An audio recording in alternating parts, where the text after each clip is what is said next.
이제 고난주간의 넷째 날이 시작되었죠. 오늘 말씀 먼저 함께 같이 살펴보도록 하겠습니다.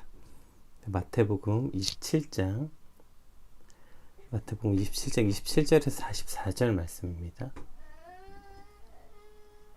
함께 읽겠습니다. 이에 총독의 군병들이 예수를 데리고 관정 안으로 들어가서 온 군대를 그에게 모으고 그의 옷을 벗기고 홍포를 입히며 가시관을 엮어 그 머리에 씌우고 갈대를 그 오른손에 들리고 그 앞에서 무릎을 꿇고 희롱하여 이르되 유대인의 왕이여 평안할지어다 하며 그에게 침뱉고 갈대를 빼앗아 그의 머리를 치더라. 희롱을 당한 후 홍포를 벗기고 도로 그의 옷을 입혀 십자가에 못 박으려고 끌고 나가니라. 나가다가 시몬이란 구레네 사람을 만나며 그에게 예수의 십자가를 억지로 지어가게 하였더라. 골고다 즉 해골의 곳이라는 곳에 이르러 쓸개탄 포도주를 예수께 주어 마시게 하려 했더니 예수께서 맛보시고 마시고자 하지 아니하시더라.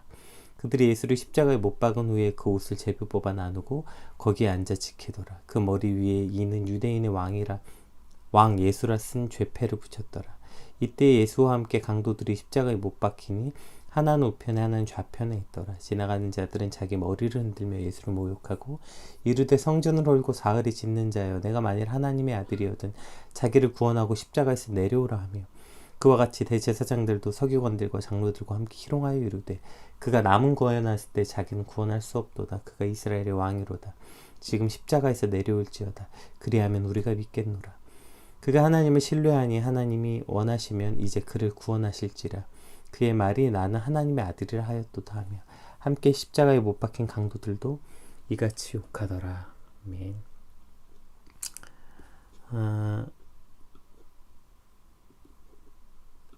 오늘 본문은 이제 그 로마 군인들로부터 시작해서 대제사장들과 서기관들, 장로들은 물론이고 지나가는 모든 유대인들, 심지어 십자가에 매달려 있는 죄수들까지 예수님을 조롱하고 또 모욕당하시는 예수님의 고난이 아주 상세히 기록되어 있습니다.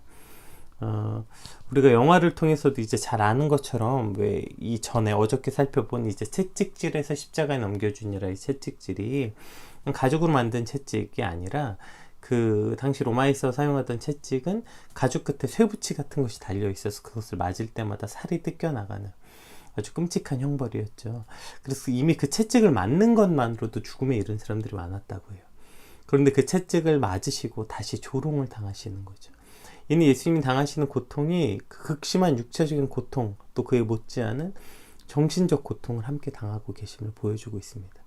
오늘은 예수님의 고난, 그 십자가에 달리시고 오늘 이 조롱받으시고 고통당하신 의미가 무엇인지에 대해서 조금 잘못된 의미들을 함께 살펴보았으면 좋겠어요. 그래서 예수님이 그저 그곳에서 힘없이 그저 무능력하게 그렇게 달려 돌아가신 장면들이 사실 저희에게 많이 떠오르기 때문에 그 십자가 하면 우리가 무엇을 떠올려야 하는지 그런 것들을 오늘 함께 같이 살펴보도록 하겠습니다. 우리 같이 잠깐 기도하겠습니다. 하나님, 오늘 고난주간의 넷째 날을 맞이하게 됩니다. 오늘 우리에게 주신 말씀을 통하여서 도대체 그 십자가의 의미가 우리 안에 어떻게 기억되어야 되는지 깨닫게 하시고, 놀랍게도 지금 이 고난주간임에도 불구하고 그 십자가의 의미와 그 목적 자체를 또 방향을 틀어 왜곡되고 잘못된 방향으로 이끌어가려는 사단의 의도를 깨닫게 하시고 우리 안에 참된 십자가의 의미가 그 예수님의 고통이 그 예수님의 모욕과 수치가 우리 삶에서 온전하게 인식되고 바르게 기억될 수 있는 시간들이 되게 하여 주시옵소서. 감사합니다. 예수님 이름으로 기도드립니다. 아멘. 이제 27절에서 31절까지는 로마 군인들에게 수치와 모욕을 당하시는 장면이 이제 나오는데요. 그냥 말씀을 함께 보면서 우리가 함께 살펴보도록 합시다.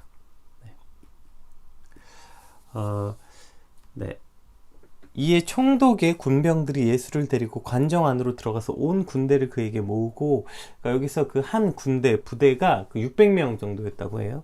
그러니까 지금 이제 예수님이 채찍질 당하시고 그 피투성이로 나오자마자 그 군대를 갑자기 이제 군병들이 예수를 데리고 온 군대를 다 모으고 그 가운데 예수님을 놓고 이제 조롱하는 장면이에요. 그의 옷을 벗기고 홍포를 입히며, 홍포란 말은 그 당시 왕들이 입었던 자주색 옷, 그 왕만 입었던, 왜 저희도 조선시대 때 보면 왕이 이제 대신들은 그 다른 색깔 입고 그 왕만 홍포 같은 그 왕이 입는 옷을 입잖아요. 예, 그런 것입니다. 그런 왕이 입는 옷의 색깔을 입히고 가시관을 엮고 그 머리에 씌우고 갈대를 그 오른손에 들리고, 갈대를 오른손에 들렸다는 건 이제 로마 왕의 상징이었던, 왜 우리가 영화 같은 데 보죠? 왕들이 이렇게 탁 입고 머리에 왕관 쓰고 손에 홀이라는 그 구슬 달린 막대기를 들고 있잖아요. 예. 그러니까 그것을 마치하고 그 앞에 무릎 꿇고 희롱하여 이르되 유대인의 왕이여 평안할지어다. 이 지금 무릎 꿇고 유대인의 왕이여 평안할지어다. 이것도 군대가 가이사에게 원래 했던 그 인사 방법입니다. 무릎을 꿇고 가이사여 평안할지어다. 그 왕에게 했던 그 인사 방법이죠. 그러니까 지금 마치 그 너가 왕이냐 알았어 그런 것처럼 지금 예수님에게 그 왕의 모습처럼 그 누더기 왕처럼 입히고 조롱하는 장면이 나오는 거죠. 그에게 침을 뱉고 그 갈대 손에 있던 그 막대기를 뺏어서 이미 머리에 그 과시관을 쓰고 있는 예수님의 그 머리를 치더라. 그리고 희롱을 다한 후에 홍포를 벗기고 도로 그의 옷을 입혀 십자가에 못 박히고 끌고 나가니라. 여기까지가 이제 그 로마 군인들에 의해서 조롱받는 장면입니다. 그 이미 머리에 가시관들이 찔리고 있어서 정신을 차릴 수 없을 만큼 고통스러웠을 텐데 그것을 나무로 치다니 상상만 해도 너무 끔찍하죠. 그들이 이제 이러한 예수님을 조롱, 침을 뱉고 그 다음 희롱을 당한 후에라고 표현된 이 희롱의 단어가 어린아이가 장난감을 가지고 놀 때 사용하는 단어예요. 그러니까 지금 이들이 예수님을 마치 장난감 가지고 놀듯이 예수님을 가지고 노는, 조롱하는 장면을 오늘 본문 아주 적나라하게 보여주고 있는 것입니다. 근데 로마 군인들은 예수님이 유대 왕이라고 하든 뭐라고 하든 무슨 상관이라고 저렇게까지 조롱하는 걸까? 그냥 이미 피투성이라니까요. 예수님 죽어도 이상하지 않을 만큼 이미 채찍을 맞았다는 건, 채찍 맞다 죽는 사람들도 꽤 많이 발생할 만큼 이미 피투성인 예수님을 데려다가 지금 저렇게까지 할 이유가 있겠냐는 거예요. 자, 이러한 그 조롱과 비웃음 은 예수님이 십자가에 달리신 이후에도 계속되죠. 이제 구레네 사람 이야기와 그 사이에 이제 그 흰 포도주를 마신 그 이야기, 이제 나중에 오늘 뒤에 볼 내용이 좀 많아서 또 시간이 되면 그것까지 다뤄보고요. 35절부터 한번 읽어볼게요. 35절부터 44절까지 한번 읽어볼게요. 자, 그 이후에 그들이 예수를 십자가에 못 박은 후에 그 옷을 제비 뽑아 나누고 거기에 앉아 지키더라. 그 머리 위엔 유대의 왕 예수라 쓴 죄패를 붙였더라. 이때 예수와 함께 강도들이 십자가에 못 박히나 하늘 옆에 하늘 좌편에 있더라. 자, 지나가는 사람들이 자기 머리를 흔들며 예수를 모욕하고 이르되 성전을 헐고 사흘에 짓는 자여 내가 만일 하나님의 아들이었던 자기를 구원하고 십자가에서 내려오라 하며 그와 같이 대제사장들과 서기관들과 장로들과 함께 희롱하여 이르되 그가 남은 구원하였을 때 자기는 구원할 수 없도다. 그가 이스라엘의 왕이로다. 지금 십자가에서 내려올지어다. 그러면 우리가 믿겠노라. 그가 하나님을 신뢰하니 하나님이 원하시면 이제 그를 구원하실지라. 그의 말이 나는 하나님의 아들이라 하였도다 하며 함께 십자가에 못 박힌 강도들도 이같이 욕하더라. 지금 이미 십자가에 달리셨잖아요. 그리고 이제 그 달리신 예수님 달리시기 전에 그가 예수님의 옷을 다 벗겨서 그 제비 뽑는 장면, 이것이 물론 구약의 말씀의 성취이기도 하지만 이들이 뭐 이게 구약의 말씀의 성취라서 이렇게 했겠습니까? 조롱하려고 이렇게 한 거, 조롱하려고. 그리고 십자가에 달리셨어요. 생각해보세요. 이 당시 십자가형은 가장 극악한 형이었어요. 그래서 이것이 너무 극악해서 집행을 굉장히 미루었다고 해요. 그만큼 끔찍한 형벌이었다고 해요. 십자가에 달려서 피가 다 빠져나가서 죽는 걸 봐야 되는.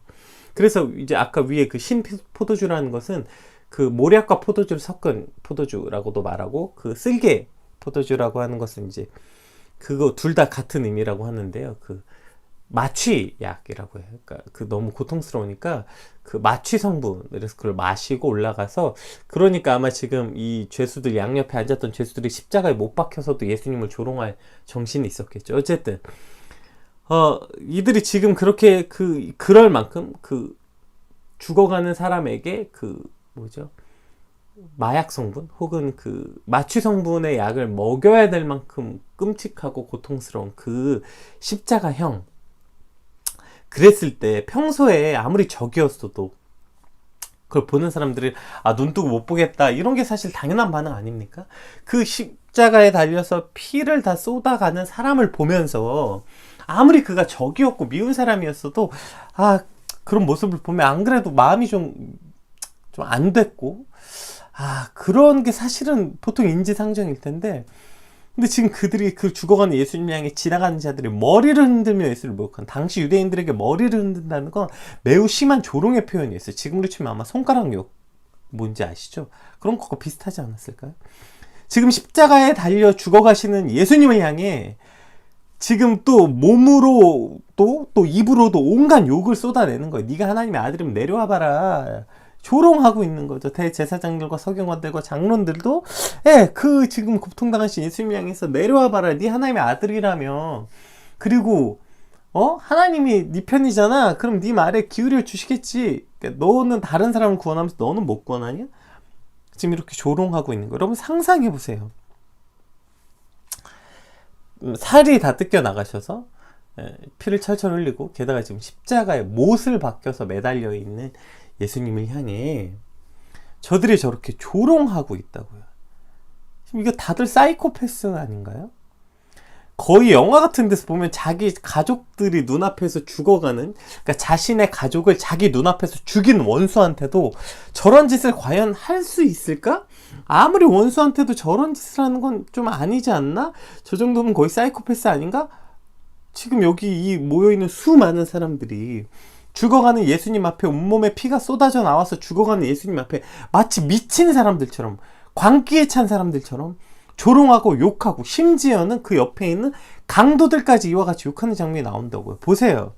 로마 군인들, 그리고 지금 그 지나가는 유대 백성들, 대제사장들과 서기관들과 장로들, 심지어 옆에 있는 죄수들까지 지금 예수님을 이렇게 조롱하고 욕하는 장면이 여러분 정상적으로 보이십니까? 단체로 미치기라도 한 걸까요, 이 사람들이? 아니면 인간의 잔혹함과 악함을 보여주는 걸까요? 아니요. 지금 이것은 영적인 사건이기 때문에 일어난 일이라는 거예요. 이것이 그냥 일반적인 상황에서 일어날 수 있는 일이 아니죠. 아니 어떻게 정말 저렇게 다들 사이코패스처럼 죽어가는 사람을 향해서, 그냥 죽어가는 것도 아니고 눈 뜨고 봐줄 수 없을 만큼 비참하고 고통스럽게 죽어가는 사람 앞에서 저렇게 온갖 조롱과 욕을 하겠냐고요. 이것은 공생애를 시작할 때 예수님께 나와서 시험했던 그 악한 사단의 세력이 지금 저들 뒤에 있음을 알 수 있는 것입니다. 오늘 본문의 병행 구절인 누가복음 23장에선 그래서 예수님께서 이렇게 말씀하십니다. 누가복음 23장 34절. 이것은 여러 가지 의미가 있는데요. 이에 예수께서 이르시되 아버지 저들을 사하여 주옵소서. 자기들이 하는 것을 알지 못함이니이다 하시더라. 저희들이 알지 못하는 것은 저들이 지금 감히 누구를 죽이는 것인지, 예수님께서 왜 십자가에 달리시는 건지 아무것도 모르지만, 심지어 저들 스스로 자기가 얼마나 악한 짓을 하고 있는지도 모른다고 말씀하시는 거예요. 왜요? 저들이 지금 하고 있는 이 일이 영적인 일이기 때문입니다. 그러니까 지금 예수님이 당하시는 저 조롱이 그저 저들의 악함 때문이 아니라 저들 뒤에 저들을 조종하는 그 악한 세력에 의한, 그러니까 이것이 지금 영적인 일에 의해서 일어나고 있다는 것을 기억해야 되는데 저들이 그것조차 알지 못한다고 말씀하고 있는 것이죠. 여러분, 이것은 오늘 우리 삶 가운데서도 마찬가지 아닙니까? 단순히 일어난 어떤 사건 앞에서 그것을 인간적으로 눈으로 바라보는 것이 아니라 그건 너머에 있는 그 영적인 그 시선, 영적인 눈으로 그것을 바라볼 수 있어야 되는 것입니다. 만일 우리에게 오늘 누가 해를 끼치고 악을 행하고 욕을 하고 우리를 막 비난하고 조롱한다고 할 때, 와, 어떻게 나한테 저러지? 그래서 그 사람에게 복수하고 악을 갚는 것, 그 이전에 그 너머에 있는 영적인 눈으로 그것이 지금 무엇을 뜻하는 건가? 저걸 통해서 저 사람 무엇을 얻으려고 하는 것인가? 하나님 얘가 이것을 허락한 이유는 무엇인가?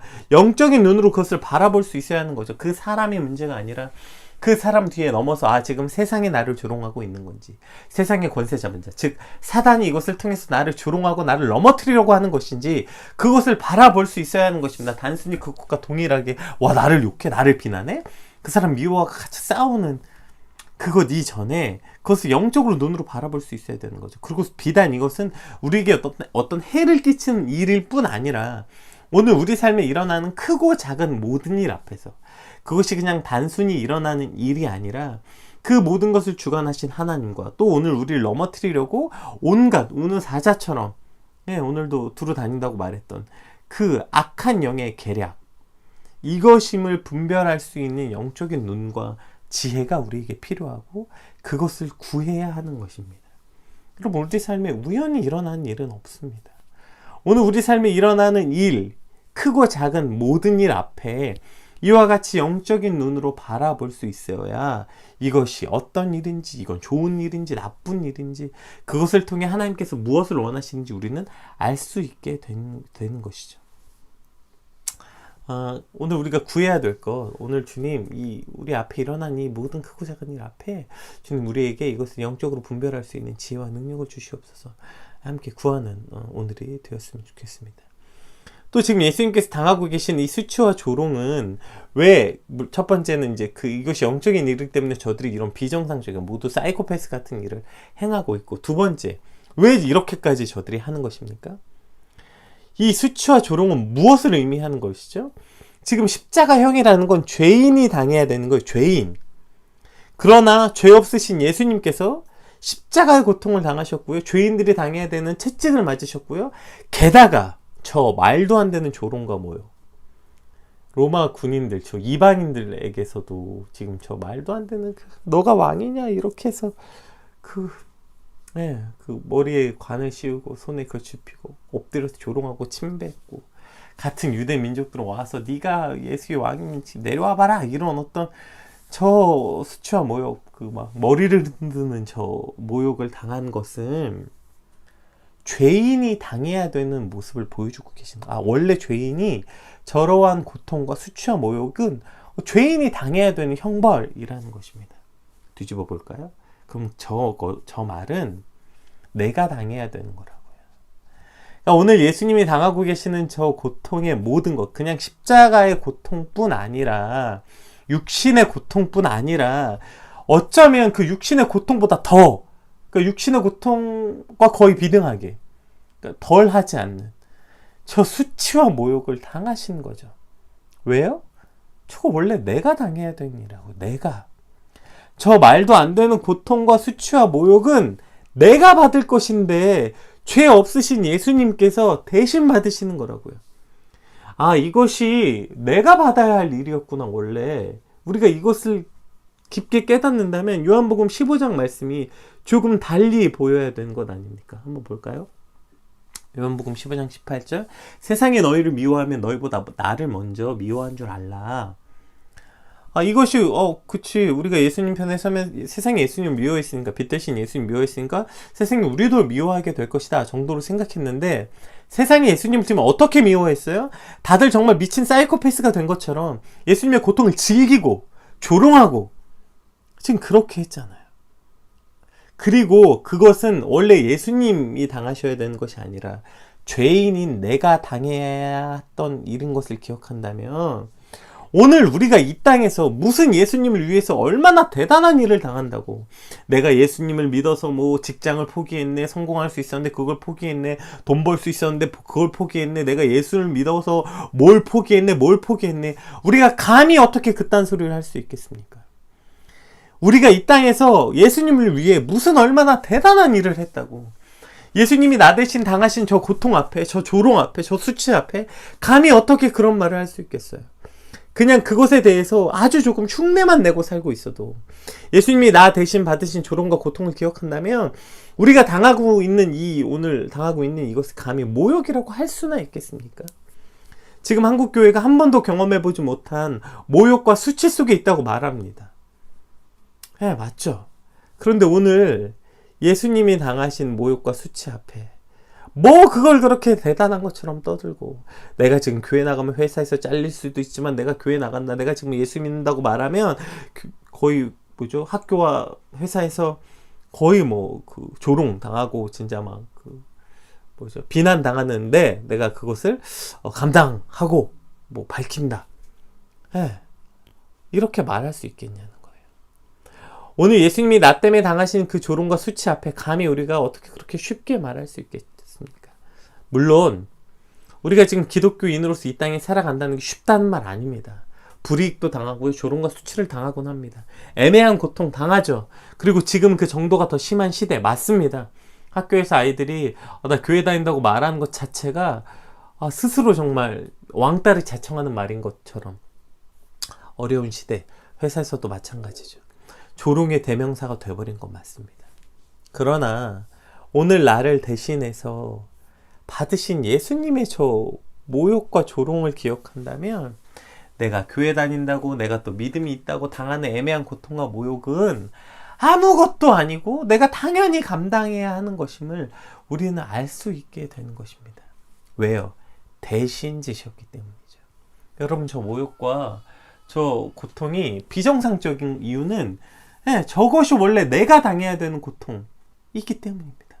내가 지은 죄에 비하면 저건 그냥 당연히 져야 되는, 우리가 당해야 되는 고통이지만 그것을 예수님께서 대신 지시고 계신 수치와 모욕과 고통이라서 오늘 성경은 저것을 저렇게 적나라하고 정말 말도 안 되는 상황에서 예수님께서 저걸 지심을 보여주고 계시죠. 또 이 대신 지심의 아주 중요한 개념이 뭐예요? 스스로 지심이죠. 스스로 지심. 제가 아까 쓸개를 탄 포도주 이야기도 했죠. 쓸개 탄 포도주를 예수께서 주어 마시게 했던 것은 예수님께서 맛보시고 마시지 않으셨어요. 왜요? 예수님께서는 지금 그 모든 고통을 마비시켜서 당하신 게 아니라 온전히 지셔야 됐기 때문이에요. 온전히 그 고통을 지셔야 됐다고요. 왜요? 왜 그러신 거죠? 그러니까 예수님 스스로 지금 첫 번째, 저걸 드시면 스스로 고통에서 조금은 나아지실 수도 있었어요. 근데 드시지 않았다고요. 그래서 사실 그것보다 더 근본적인 원인은 뭐예요? 지금 이들이 뭐라고 얘기해요? 야, 너가 하나님의 아들이거든. 십자가에서 내려와 봐라. 그냥 만약에 오케이, 십자가에서 내려오는 게 하나님의 뜻에 반하는 거라면 예수님께서 당장 저들을 눈을 멀게 해버리시고, 아니 입을 닫게 하실 수 있잖아요. 그냥 예수님께서 마음으로 저들이 입을 닫아라 하면 입이 닫혀지는 거 아닙니까? 바다도, 파도도, 하늘도, 바람도 예수님 명령 앞에 굴복하고, 예수님이 어떻게 여태까지 병자들 고쳤는지 보셨잖아요. 그냥 말씀으로 고치셨어요. 손을 대심으로 그 병든 자들이 눈이 떠지고 벙어리가 말하게 되고 눈먼 자가 눈을, 듣지 못한 자가 듣게 되고 봤잖아요. 예수님이 거꾸로 못하시는 이유가 없으시지 않겠습니까? 그럼 그냥 저들이 입을 닫게 하시면 되지 않았어요? 아니, 저들이 그냥 눈을 멀게 해서 지금 저런 말도 안 되는 소리들 하는 것들 그냥 뿔뿔이 흩으실 수도 있었잖아요. 그런데 예수님께서 그렇게 하지 않으셨다고요. 보세요. 대신 지셨다는 말에는 반드시 포함되어 있는 말이 있어야 되는데 그것은 스스로 지심, 자발적으로 지심, 이것이 아주 핵심 개념입니다. 우리가 예수님이 십자가에 달리신 오늘 고난을 생각하면 예수님이 피투성이채로 무기력하게 끌려서 십자가에 달려 불쌍한 예수님으로 보일 경우가 참 많아요. 여러분, 반드시 기억해야 되는 건요, 예수님은 지금 불쌍히 무기력하게 십자가에 달리신 게 아니라 대신 스스로 지고 계신 거예요. 언제든지 저 십자가에서 내려오실 수 있었고요, 조롱하는 저들을 일순간에 그냥 먼지 사라지듯이 없애실 수 있는 능력과 힘과 권세가 있으신 그 예수님이 그냥 무기력하고 힘이 없어, 모든 물과 피가 힘이 없어 지금 억지로 끌려가서 지신 그러한 불쌍한 예수님이 아니라 전능자이시며 권능자이시며 모든 생사화복의 주인이신 그 예수님께서 언제든지 십자가에 내려오실 수 있지만 스스로, 왜요? 대신 지신 거엔 이게 반드시 포함되어 있다니까요. 스스로 지고 계신 거예요. 여러분, 이게 사랑의 아주 핵심 키워드입니다. 사랑이 무엇입니까? 우리가 사랑을 한다는 것은 뭘 뜻하는 겁니까? 자발성이에요. 자발성. 그가 내가 할 수 있음에도 불구하고 하지 않는 것입니다. 그것이 사랑의 아주 핵심적 개념이죠. 내가 그를 사랑하기 때문에 하지 않는 거예요. 사랑의 아주 핵심. 그래서 예수님께서, 하나님께서 우리를 인간에게 그 하나님의 형상대로 지었다 이야기하는 건 우리에게 그걸 주신 거죠. 스스로 할 수 있는 자발성. 하나님이 명령으로 너가 날 사랑해라, 너가 날 사랑해, 이렇게 사랑하는 건 사랑이 아니에요. 왜요? 사랑하는 반드시 자발성. 내가 스스로 하게 되는, 이게 아주 핵심 개념이기 때문이죠. 오늘 그렇게 본다면 예수님의 십자가 사건이 우리에게 조금 달리 보여야 하는 것입니다. 언제든 저 말도 안 되는 소리들 하고 있는 저놈 입을 다 막아버리실 수도 있었고, 지금 말도 안 되는 조롱하고 있는 저들을 일시에 벌하실 수도 있었지만 예수님이 왜 그렇게 하지 않으신 겁니까? 사랑하셨기 때문에, 사랑하셨기 때문에. 심지어 조롱하고 있는 저들마저 사랑하셨기 때문에. 심지어 예수님을 저 말도 안 되게 조롱하고 있는 저들 대신해서 지금 이 십자가를 지고 계셨기 때문에 그냥 꾹 참고 견디고 계신 것입니다. 힘이 없어서, 능력이 없어서 죄인처럼 끌려가신 것이 아니라 그들을 사랑하셨기 때문에 그냥 견디고 참고 계신 예수님의 모습을 우리는 기억해야 되는 것이죠. 그러면 오늘 이 십자가 사건을 떠올릴 때 우리가 가장 먼저 떠올라야 되는 건 그렇게 피투성인 채 불쌍한 예수님이 아니라 이 모든 것을 스스로 대신 지신 예수님. 그러니까 이 장면이 떠오를 때마다 불쌍하고 아프시겠다가 아니라 나를 얼마나 사랑하셨는지가 떠올라줘야 되는 것 아닙니까? 그래서 우리가 십자가 사랑, 십자가 사랑, 십자가 사랑이라고 말하는 거 아닙니까? 그 십자가 사랑이라는 건 그 십자가에서 나를 위해서 대신이란 말은 스스로 자발적으로 능력이 있지만 언제든지 내려오실 수 있지만 그러나 내려오시면 안 되는 거예요. 왜요? 그게 우리를 구원하실 유일한 길이었기 때문입니다. 그래서 오늘 우리가 십자가 사건 앞에서 그냥 왜 우리가 막 그 불쌍한 사람들 보면 눈물 흘리듯이 그 십자가가 막 너무 처참하니까 흘리는 눈물이 아니라 처참함 때문에 흘리는 눈물이 아니라 그런 어떤 막 그 패션 오브 크라이스트 그 장면이 너무 강력해서 그러서 흘리는 게 아니에요. 예수님이 왜 그렇게 당하셨냐고요. 왜? 언제든지 내려오실 수 있고 언제든 스스로 회복시킬 수 없으셨겠어요. 예수님 스스로는 못 고치셨겠습니까? 그러나 그렇게 하시지 않는 건 그 모든 고통을 그 남들 다 먹는 마취제 한 방울도 안 드시려고 하신 건 그 모든 고통이 내가 져야 하는 고통. 그렇게 하시지 않으면 그 모든 고통을 내가 당해야 되니까. 그러니까 나 대신 치고 계신 거라고요. 저 수치와 조롱도 내가 당해야 되는 거 아닙니까? 내가 죄인이니까. 우리가 하는 심판 보좌 앞에서 죄인인 내가 조롱당해야 되는 거 아닙니까? 그런데 대신 당하시는 거예요. 내가 당하지 않으면 내 사랑하는 아들이, 내 사랑하는 백성들이 당해야 되는 고통이니까. 예수님이 십자가에서 피를 흘리고 그 고통을 당하지 않으면 영원토록 지옥에서 내 백성들이 당해야 되는 고통이니까. 그러니까 이를 꽉 무시고 십자가에서 견디고 계시는 거죠. 그게 오늘 저와 여러분을 향한 예수님의 사랑이어야 되는 겁니다. 십자가는 그래서 비참함과 처참함이 아니라 사랑이어야 되고 그 사랑 앞에 그래서 날마다 우리가 그것을 떠올릴 때마다 눈물을 흘릴 수밖에 없는 것. 그것이 나를 대신한 사랑. 그래서 자발적으로 스스로 참고 계시는 예수님의 사랑이 돼야 하는 것입니다. 오늘 말씀 앞에 나온 여러분, 우리가 고난주간에 4일째를 지나고 있습니다. 수없이 고난주간 찬양들을 부르고 우리 입술에서 여기저기서 들려 나오고요. 근데 마치 그냥 우리가 뭐라 그래야 되죠? 억지로 감정에 슬퍼야 되는 것 같은 느낌이 들어요. 그 어떤 십자가의 처참함 앞에 마치 그 학습된 슬픔이랄까요? 그런 고난주간이 아니라 오늘 십자가 의미가 무엇인지 정말 내 가슴에 깊이 계속 상기되어서 그냥 그 사랑 때문에, 예수님의 사랑 때문에 우리가 다시 회복되고 예수님의 그 사랑 때문에 다시 살게 되는 그런 오늘 저와 여러분 되시길 주님의 이름으로 축복합니다. 오늘 그 구레네 사람 시몬이 나오죠. 그가 지금 처음에 그래서 억지로 십자가를 지었지만 그가 여기서 구레네 사람 시몬이라고 등장했던 건 그가 이제 나중에 개종하여서 이 초대교회인들에게 모두 아는 사람이었기 때문에 이름이 이제 그렇게 나오죠. 그리고 그 아들들의 이름이 나오죠. 그래서 이제 원래 그 아들들의 이름이 이제 사도 바울이 문안할 때 등장하기 때문에 어쨌든 그 가족 자체가 이제 예수님이 돌아가시고 나서 예수님의 그 사역 함께 동참한 이들이 된 것들임을 보게 되는 거죠. 왜죠? 처음엔 저도 몰랐겠죠. 이게 무슨 의미인지. 그러니까 억지로 지었으나 그 예수님의 십자가 사랑이 무엇인지 알게 됐을 때 그가 스스로 그 십자가를 이제 나중에 스스로 지는 거예요. 왜 자기 십자가를 지고 따라오라고 했구나. 그래서 그가 그 십자가를 지고 예수님을 따라가는 삶을 사는 것처럼 이제 우리가 그 자발적인 예수님의 사랑을 보았다면, 그것이 우리 안에 느껴졌다면, 와, 너무 감사하다가 아니라, 그 감사함을 느꼈다면, 이제 우리도 누가 지어서 억지로 지는 십자가가 아니라, 우리도 자발적으로 예수님을 사랑하는 뭐가 있다고요? 자발성이라고요.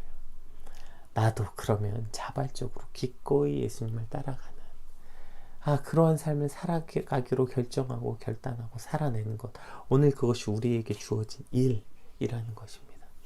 우리가 그 예수님의 그 대신지심과 자발적인 사랑을 충분히 깨달았다면, 그럼 이제 우리도 당연히 자발적으로 예수님께 나아가는 것, 오늘 그것이 우리가 살아가는 삶의 방식입니다. 나를 그렇게 사랑하셨으니까 예수님, 그러면 더 많이 맞아주세요. 더 많이 십자가 더 져주세요. 어떻게 이렇게 말할 수 있겠습니까?